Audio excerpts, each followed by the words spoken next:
कहानी की शुरुआत होती है और हमें बूढ़े चचा दिखाए जाते हैं। वो कुर्द से कहते हैं कि अच्छा हुआ तुम आ गई यात्री वीर और उसकी दासी भी। तुम्हें दानवशाह से लड़कियों से हराना होगा। जिसके ऊपर कुर्द कहता है कि हाँ बिल्कुल हरा दूंगा। जिस पर आकुरी भी कहते हैं कि हरा दूंगी। यूलिशा कहते हैं कि ये तुम क्या बात कर रहे हो, इसलिए तो हम यहाँ पर नहीं आए थे। तभी वहाँ पर एक लड़की आ जाती है। वो कहते हैं कि बाबा ने शायद आपको डरा दिया। इनकी बातों से मत घबराइएगा। इनका शौक था कि ये डरावनी बातें करने वाला एक पैगंबर बने और अब उम्र के साथ वैसी ही बातें करने लगे हैं। यूलिशा कहते हैं कि आप सच बोल रही है ना। जिसके ऊपर वो कहती है कि ये मेरे ससुर है और मैंने ही आपको बुलाया था, लेकिन मुझे ये नहीं मालूम था कि यहाँ पर एक शादीशुदा जोड़ा आएगा। जिसके ऊपर यूलिशा और कुर्द दोनों ही चौंक जाते हैं। आकुरी कहते हैं कि ये है मेरे पापा और वो है यूली मम्मा। कुर्द कहता है कि ये क्या कह रही हो आकुरी। वो घबरा जाता है और कहता है कि यूलिशा को मेरी बीवी तस्वुर करना भी गलत बात होगी। कहे वो गुस्सा तो नहीं हो गई। तभी वो यूलिशा का चेहरा देखता है। वो पूरी तरह से गुलाबी हो चुका होता है। वो कहता है कि ये तो सच में गुस्सा हो गई है। जाहिर है उसे कोई अभी माँ बुलाएगा तो उसको तो बुरा ही लगेगा ना। वो कितनी खूबसूरत और जवान है अभी। फिर कुर्द उस लड़की से पूछता है कि असल बात क्या है। जिस पर वो उससे सुअर वाला बाड़ा दिखाती है। वो कहते हैं कि ये सुअर अब चारा बिल्कुल भी नहीं खाते, जिसकी वजह से ये कमजोर पड़ चुके हैं। जिस पर कुर्द कहता है कि शायद इन्हें गर्मियों वाला चारा चाहिए क्योंकि ये गर्मी का असर है। इसलिए वो कहता है कि मैं आपके लिए चारा बना दूंगा। जिस पर वो कहते हैं कि आप इस तरह का चारा बना सकते हैं। ये हुआ ना असली अद्भुत माहिर। इसके बाद वो कहते हैं कि मुझे अपने बाबा के साथ कहीं जाना है, क्या आप काम कर देंगे। जिस पर कुर्द कहता है कि मैं काम कर दूंगा। कुर्द देखता है कि यूलिशा अभी भी उसी पोस्ट में खड़ी हुई होती है। वो उसे आवाज लगाता है, लेकिन यूलिशा वही बड़बड़ाई जा रही होती है कि मैं और कुर्द नया शादीशुदा जोड़ा है। जिस पर कुर्द फिर से घबरा जाता है। वो सोचता है कि यूलिशा तुम तो अभी भी सच में से बाहर ही नहीं निकली। फिर कुर्द उसको छोड़कर चारा बना के तैयार करके सुअरों को खिलाने लगता है। सुअर भी वो बड़े चाव से खा रहे होते हैं। इधर यूलिशा वही बातें दोहराई जा रही होती है। वो कहती है कि मैं और कुर्द शादीशुदा लगते हैं, क्या मैं उनकी बीवी लगती हूँ क्या। लेकिन इससे कैसे हो सकता है, हमारी उम्र में तो फर्क है और हमारे कद में भी फर्क है, लेकिन हमारे बच्चे तो हो ही सकते हैं ना। इस बात पे वो घबरा जाती है और खुद को लाफे मारने लगती है। वो कहती है कि ये तुम क्या सोच रही हो, होश में आओ। जब से आकुरी आई है तुम सपने संजोने लगी हो। तुम दिन ब दिन लीजे की तरह हरकतें करती जा रही हो। खुद को संभालो। फिर वो शांत हो जाती है और कहती है कि मैं ऐसा नहीं कर सकती, ये नामुमकिन है। तुम्हें बस कुर्द की रक्षा करनी है, तुम उनकी रक्षक हो, इससे ज़्यादा कुछ नहीं। और फिर वो कहती है कि अगर ऐसा है तो फिर मेरे सीने में इतना ज़्यादा दर्द क्यों हो रहा है। तभी पंखों के फड़फड़ाहट की आवाज़ आती है। हम देखते हैं कि एक ड्रैगन का बच्चा वहाँ पर उड़ के आ रहा होता है, जिसको देखकर यूलिशा चौंक जाती है। वो कहती है कि कुर्द आकुरी वहाँ से हट जाओ और अपनी तलवार को निकाल लेती है। लेकिन तभी कुर्द कहता है कि रुक जाओ यूलिशा, वही रुक जाओ। जिस पर यूलिशा कहती है कि ये तुम क्या बात कर रहे हो कुर्द। जिस पर हम देखते हैं कि ड्रैगन चारा चरने लगता है और वो कहता है कि देखो तुम शहर से हो ना, इसलिए तुम्हें नहीं पता कि जब भी हम मवेशियों के लिए चारा बनाते हैं तो गांव के अंदर ड्रैगन्स का आकर वो चारा मांगना आम बात है। जिस पर यूलिशा कहती है कि बिल्कुल भी आम बात नहीं है। आकुरी कहती है कि पापा मम्मी ये कोई डॉगी है क्या। जिसके ऊपर कुर्द कहता है कि ये कोई डॉगी नहीं बल्कि ड्रैगन का बच्चा है। जिस पर वो हैरान होकर कहती है ड्रैगन का बच्चा। तभी यूलिशा को खून की महक आती है। वो उस महक का पीछा करती हुई खेतों की तरफ जाती है। वो देखती है कि फैंटम वहाँ पर पड़ी हुई होती है, अब जख्मी या मरी हुई ये नहीं पता दोस्तों। यूलिशा कहती है कि ये हालत इसकी किसने की, ये तो कुर्द की रखवाली करने वाली फैंटम है। तभी वहाँ पर हलचल होती है। यूलिशा अपनी तलवार निकाल के पट्टों को हटा देती है और वो देखती है कि उस तरफ कोई परछाई होती है। कुर्द को खेतों के अंदर से तलवारबाजी की आवाज आती है। वो उसका पीछा करता है और कहता है यूलिशा। तभी यूलिशा कहती है कि रुको, वहीं पर आकुरी को लेकर यहाँ से भाग जाओ। तभी वो दानव जो यूलिशा से लड़ रही होती है वो सामने आ जाती है। कुर्द उसको देखकर हैरान हो जाता है। उसके पंजे पर खून लगा हुआ होता है। तभी यूलिशा वहाँ पर आ जाती है। वो कहते हैं कि कुर्द भागो। तभी वो कहते हैं कि रुको, मुझे बच्चा दे दो।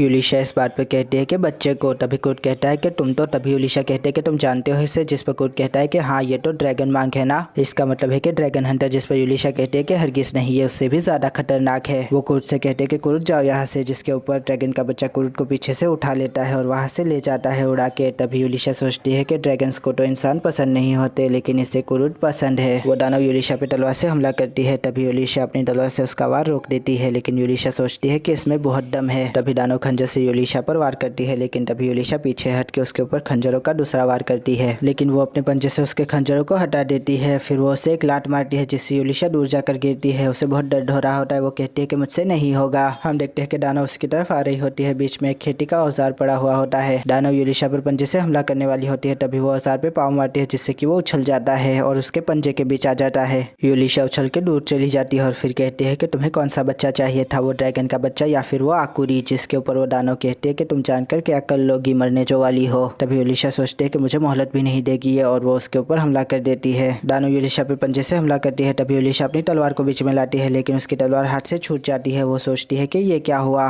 तभी दानव यूलिशा के पेट पर खंजर से वार करती है। उसे चोट लग जाती है और वो बेचारी वहीं पर बैठ जाती है। वो वो दानव यूलिशा को पीछे मुड़कर देखती है और फिर उसकी तरफ बढ़ने लगती है। यूलिशा वहीं पर बैठी हुई होती है। यूलिशा अपने हाथ में कुछ चीज लिए होती है। फिर जैसे ही दानव यूलिशा के नजदीक आती है, यूलिशा उस चीज को उसकी तरफ फेंक देती है। हमें दिखता है कि ये तो कुर्ट का पत्थर होता है। दानव उस पत्थर पर खंजर का वार करती है और एक रोशनी निकलने लगती है। हमें वही बूढ़ा इंसान और उसकी बहू दिखाई जाती है। वो कहते हैं कि कहीं पर धरती फटी क्या, जिसके ऊपर बूढ़ा इंसान कहता है कि ये तो बड़ा अपशकुन है, जिसके ऊपर वो कहते हैं कि हाँ सही कहा। हम देखते हैं कि बहुत सारी जमीन उस दानव के ऊपर आ चुकी होती है। यूलिशा सोचती है कि कुरुट के पत्थर तो कमाल के हैं। तभी वो दानव अपना पंजा बाहर निकालती है, जिस पर यूलिशा सोचती है कि तुम अभी भी जिंदा हो। लेकिन हम देखते हैं कि वो दानव पूरी तरह से बाहर निकल जाती है। यूलिशा उसको देखकर हैरान हो जाती है। उसके सर पर सींग आ जाते हैं। यूलिशा कहती है कि तुम्हारे सर पर सींग है, मतलब कि तुम दानव हो। वो दानव जो कि महाशक्तियों वाले इंसानों के दुश्मन होते हैं। लेकिन ऐसा कैसे हो सकता है? कोई भी दानव पिछली सदी से किसी इंसान के सामने नहीं आया था। तभी दानव अपने पंजे को ऊपर करती हुई कहती है कि तुमसे इतनी ज्यादा उम्मीद नहीं थी। मेरा रूपांतर मंत्र टूट गया, तभी तुम एक महाशैतान को हरा पाए। जिसके ऊपर यूलिशा सोचती है कि इसका मतलब इसे मालूम है कि हमने महाशैतान को हराया है। ये हमारे ऊपर बहुत पहले से नजर रखे हुए है। इसका मतलब कि ये ड्रैगन के बच्चे के पीछे नहीं है क्या? ये कुरुट के पीछे है। बच्चे से मुराद इसका कुरुट से था क्या? फिर यूलिशा कहते हैं कि मैंने अपने हर हथियार का इस्तेमाल कर दिया है। उम्मीद है कि कुरुट अद्भुत खाने पहुंच गया होगा। ड्रैगन तो बहुत जल्दी पहुंचा देते हैं ना। साकुरा, चौकड़ी, मेमेयून और बाकी सब भी वही है। फैंटम को भी इसका अंदाजा लग ही जाएगा, वो इसे रोक लेंगे। लेकिन अब मैं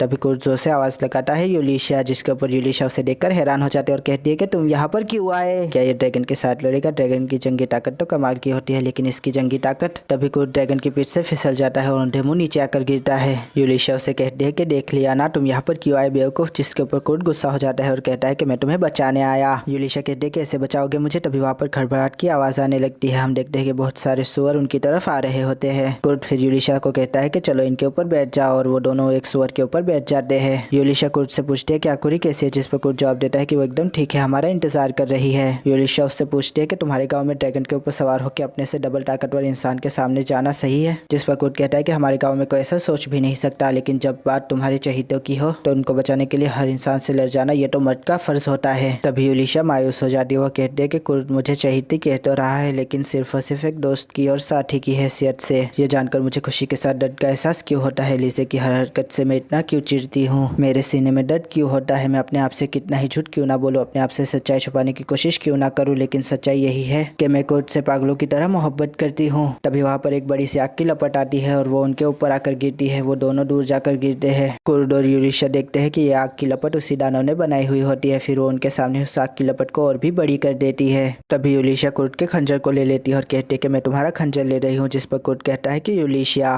तभी यूलिशा उस दानव की तरफ बढ़ने लगती है। वो कहती है कि मैंने तो उम्मीद छोड़ दी थी बचने की, लेकिन तुम मुझे बचाने आए। इसके बाद अब मैं उम्मीद कभी नहीं छोड़ने वाली, क्योंकि तुम भी उम्मीद नहीं छोड़ने वाले। यूलिशा खंजर को सर पर उठा लेती है और तभी दानव उसके ऊपर आग की लपट का हमला करती है। वो उसकी तरफ तेजी से बढ़ती है। तभी यूलिशा सोचती है कि इस खंजर से इन लपटों को चीर के रख दूंगी। जादुई चीर, दुश्मन की ताकत को चीरने का मंत्र। अभी तक इसमें मैं कामयाब नहीं हुई, लेकिन आज कोई भी चारा नहीं बचा। फिर वो एक वार करती है जिससे आग की लपटें एक लम्हे के लिए चिर जाती है, लेकिन वो वार बेअसर हो जाता है। यूलिशा कहती है कि अब सब कुछ खत्म हो जाएगा। तभी वहाँ पर आकुरी प्रकट हो जाती है। वो कहती है यूली अम्मा। उसे देखकर दानव हैरान हो जाती है। तभी आकुरी कंधों से फिसल जाती है। वो कहते हैं कि यूली मम्मा। तभी यूलिशा उसे थाम लेती है। दानव भी इस लम्हे को देखकर चौंक रही होती है। तभी एकाएक आग की लपटें खत्म हो जाती है। यूलिशा ने अपनी आगोश में आकुरी को छुपाया हुआ होता है। दानव ये देखकर बहुत ज्यादा हैरान हो रही होती है। दानव बहुत ज्यादा हाफ रही होती है। तभी यूलिशा उसे देखकर कहती है कि तुमने अपना मंत्र खुद ही तोड़ दिया। आखिर तुमने ऐसा क्यों किया? तुम जीतने वाली थी। क्या तुमने ये सब कुछ आकुरी के लिए किया? क्या वजह आकुरी थी? फिर वो पूछती है कि क्या वो बच्ची आकुरी थी जिसे तुम मांग रही थी? लेकिन वो खून की उल्टी करने लगती है और फिर वो वहाँ से भाग जाती है। यूलिशा उसके पीछे जाने की कोशिश करती है, लेकिन वही गिरने लगती है। कुरुट उसे थाम लेता है। कुरुट यूलिशा से कहता है कि मैं तुम्हारे लिए दवाई लाता हूँ, तुम सो मत जाना। फिर वो उसे दवाई पिला देता है। तभी यूलिशा आंखें खोलती है और कहती है कुरुट और आकुरी। जिसके ऊपर कुरुट कहता है कि तुम ठीक तो हो ना? आकुरी कहती है कि यूली मम्मा। यूलिशा फिर अपनी आंखों को बंद कर देती है और कहती है कि मैं इस लम्हे का मजा लेना चाहती हूँ। तभी आकुरी यूलिशा के गालों को सहलाने लगती है और कहती है कि यूली मम्मा आप ठीक तो है ना? जिस पर यूलिशा कहती है आकुरी। तभी वो चौंक जाती है और कहती है कि आकुरी तुम मेरे ऊपर अचानक से कैसे गिरी? जिस पर कुरुट कहता है कि ना ये गिरी है ना ही कहीं से आई है, ये तो अचानक से प्रकट हो गई, एकदम परिवहन रत्न की तरह। जिस पर यूलिशा सोच में पड़ जाती है। वो कहते हैं कि परिवहन रत्न, उसके ऊपर तो अभी भी काम चल रहा है। उस्ताद उसे बनाने में अभी तक कामयाब नहीं हुए हैं, लेकिन आकुरी ये कर सकती है। वो परिवहन रत्न की तरह यहाँ से वहाँ जा सकती है। फिर यूलिशा आकुरी से कहती है कि काम करो, हुश करके यहाँ से गायब हो जाओ, जिसके ऊपर आकुरी कहती है कि नहीं हो रहा। तभी यूलिशा कहती है कि क्यों नहीं हो रहा, पहले तो तुम बहुत दूर से हुश करके मेरे सर पर गिरी थी ना। जिस पर आकुरी कहती है कि हुश किया और सर पे गिरी, जिसके ऊपर यूलिशा कहती है कि सवाल तो मेरा ही था लेकिन मुझे कुछ भी समझ नहीं आया। कुरुट बड़ा हैरान परेशान नजर आता है। तभी यूलिशा पूछते है कि क्या हुआ कुरुट, जिस पर कुरुट कहता है कि वो लड़की, जिसके ऊपर यूलिशा कहती है कि वो तो यहाँ से चली गई है। तभी सुअर बीच में आ जाता है। कुरुट कहता है कि इसकी हालत तो खराब है। तब वो देखते हैं कि सारे ही सुअरों की हालत खराब हो रही होती है। कुरुट कहता है कि इनको मैं ठीक कर दूंगा, तुम फिक्र मत करो, इन्हें यहाँ से ले चलते हैं। सुअरों के मालकन उन्हें देखकर खुश हो जाते हैं। वो कहते हैं कि ये तो पहले से बहुत ज्यादा खुश लग रहे हैं। फिर वो यूलिशा से कहते हैं कि आपके पति मिल नहीं रहे, वो कहाँ चले गए हैं। जिस पर यूलिशा चौंक जाती है। वो कहते हैं कि वो पड़ोस की बाड़ी में गए हैं, असल में उन्होंने उनकी बहुत मदद की थी। कुरुट हवा में उड़ रहा होता है। तभी ड्रैगन उससे कुछ कहता है, जिस पर कुरुट कहता है नामुमकिन, मुझे जल्दी से वहाँ पर ले जाओ। फिर वो कुरुट को ले जाता है। यूलिशा आकुरी के साथ घोड़ा गाड़ी पर जा रही होती है। तभी वो कहती है कि यूली मम्मा, आपने हमारी जान बचाई। जिस पर यूलिशा कहती है कि तुम ठीक तो हो ना। जिस पर आकुरी कहते हैं कि आकुरी एकदम ठीक है। जिस पर यूलिशा पूछती है कि तुमने वो आग की लपटें हटाई थी। जिस पर वो कहते हैं कि आकुरी ने तो नहीं हटाई। तभी यूलिशा सोचती है कि इसका मतलब उसने खुद ही वो आग की लपटें हटा दी थी, लेकिन क्यों। हमें देखकर उसका रंग फीका हो गया था, उसने मंत्र को भी हटा दिया। ऐसा लग रहा था जैसे वो आकुरी को बचा रही थी, लेकिन क्यों, ऐसे पता नहीं चलेगा, और भी जानकारी चाहिए। फिर वो आकुरी को देखने लगती है। वो सोचती है कि क्या ऐसे परिवहन जादू भी आता है। खैर ये बात नहीं है, लेकिन अब तक जिंदा हूँ मैं। तभी वहाँ पर कुरुट की आवाज आती है। वो कहता है यूलिशा। वो ड्रैगन पर उनकी ओर चला आ रहा होता है। तभी यूलिशा कहते हैं कि कुरुट, तुम तो ड्रैगन को आजाद करने गए थे। तभी वो नीचे उतर जाता है और वो देखती है कि वही दानव उस ड्रैगन की पीठ पर होती है। तभी यूलिशा बड़ी ही सोच में पड़ जाती है। वो कहते हैं कि कुरुट ये तो, जिस पर कुरुट कहता है कि असल बात यह है। हम देखते हैं कि कुरुट वहाँ पर कुछ ढूंढ रहा होता है। तभी वो उस दानव को देखता है। वो देखकर कहता है कि ये तो वही दानव है, और तो ये जिंदा भी है, कहीं ये जाग गई तो। तभी वो अपने आप को लाफे मारता है और कहता है कि मुझे कुछ करना होगा। हम देखते हैं कि कुरुट कुछ बनाने लगता है। तभी दानव की आँख खुलती है। वो कहती है कि तुम क्या कर रहे हो। जिस पर कुरुट कहता है कि तुम्हारे लिए जड़ी बूटियां बना रहा हूँ। जिस पर दानव कहते हैं कि बेवकूफ, दुश्मन पे रहम नहीं खाया करते। जिस पर कुरुट कहता है कि तुमने यूलिशा और आकुरी को नहीं मारा, यही वजह काफी है। तभी वो उस दवाई को शीशी में भर लेता है, उसकी तरफ फेंक देता है। कहता है कि इसको जल्दी से गटक लो वरना तुम मर जाओगी। वो दानव से पी लेती है, उसके अंदर ताकत आ जाती है। वो खड़ी होने जाती है लेकिन गिर जाती है। तभी कुरुट कहता है कि मैं बड़ा ही कमजोर और डरपोक हूँ, इसलिए मैंने दवाई के अंदर नींद की गोलियां भी मिला दी थी। जिस पर दानव से देखने लगती है। तभी कुरुट कहता है कि इस दवाई से तुम 3 दिन तक बेहोश रहोगी। फिर कुरुट कहता है कि एक ड्रैगन को मारना आम बात है, लेकिन ड्रैगन जिनको इंसानों के साथ हो उनको नहीं मारते, और तो इंसानों को चोट पहुंचाना गलत बात है। जिसके ऊपर दानव से हैरत से देखने लगती है। कुरुट सोचता है कि इसको समझ आई या नहीं, जाहिर सी बात है ये सिंगों वाली लड़की से बिल्कुल मुख्तलिफ है। तभी कुरुट कहता है कि ये हिरुते गारुडे से बिल्कुल अलग है। जिसके ऊपर वो हैरान हो जाती है और उसकी तरफ बढ़ने लगती है, लेकिन वहीं पर गिर जाती है। फिर कुरुट यूलिशा से कहता है कि इसे मैं फिर यहाँ पर ले आया। जिसके ऊपर यूलिशा कहते हैं लेकिन दानव के ऊपर तो जहर का असर नहीं होता। वो दानव को अद्भुत खाने ले आते हैं। हम देखते हैं कि दानव को उन्होंने बांधा हुआ होता है रस्सियों से। कुरुट आकुरी से कहता है कि तुम उन सबसे माफी मांग लेना, शीना दीदी बहुत ही ज्यादा परेशान हो रही होगी तुम्हारे लिए। तभी वहाँ पर शीना चाहती है। शीना कहती है कि आकुरी। तभी आकुरी कहते हैं कि शीना दीदी। तभी वहाँ पर लीजेलोटे देवी भी आ जाती है। वो आकुरी को छीनने लगती है और कहती है कि कैसी हो। जिसके ऊपर आकुरी कहती है कि लीजे मम्मा। यूलिशा कहती है कि लीजेलोटे देवी का इसको छूना मना है, लेकिन आज के लिए छूट है, आकुरी ने मेरी जान जो बचाई। तभी वहाँ पर एक और बंदा सीढ़ियों से नीचे उतर रहा होता है। वो कहता है कि आप लोग वापस आ गए यूलिशा जी, कुरुट साहब। जिस पर यूलिशा सोचती है कि ये कौन है। वो उनके सामने आकर खड़ा हो जाता है। तभी लीजेलोटे देवी कहती है कि यूलिशा, कुरुट साहब देखिए ना, हमारे अद्भुत माहिर आ गए। जिसके ऊपर यूलिशा हैरान हो जाती है। कुरुट उन्हें देखकर खुश हो जाता है और वो उन्हें देखकर मुस्कुराने लगते हैं। और यहाँ पर एपिसोड खत्म हो जाता है। दोस्तों आशा करता हूँ आपको ये रिव्यू पसंद आएगा। अगर पसंद आया हो तो लाइक कीजिए, शेयर कीजिए, सब्सक्राइब कीजिए। ज़्यादा पसंद आया हो तो कमेंट भी कीजिए। दोस्तों थैंक यू, खुदा हाफिज़, अपना ध्यान रखेगा। फिर मिलेंगे, थैंक यू।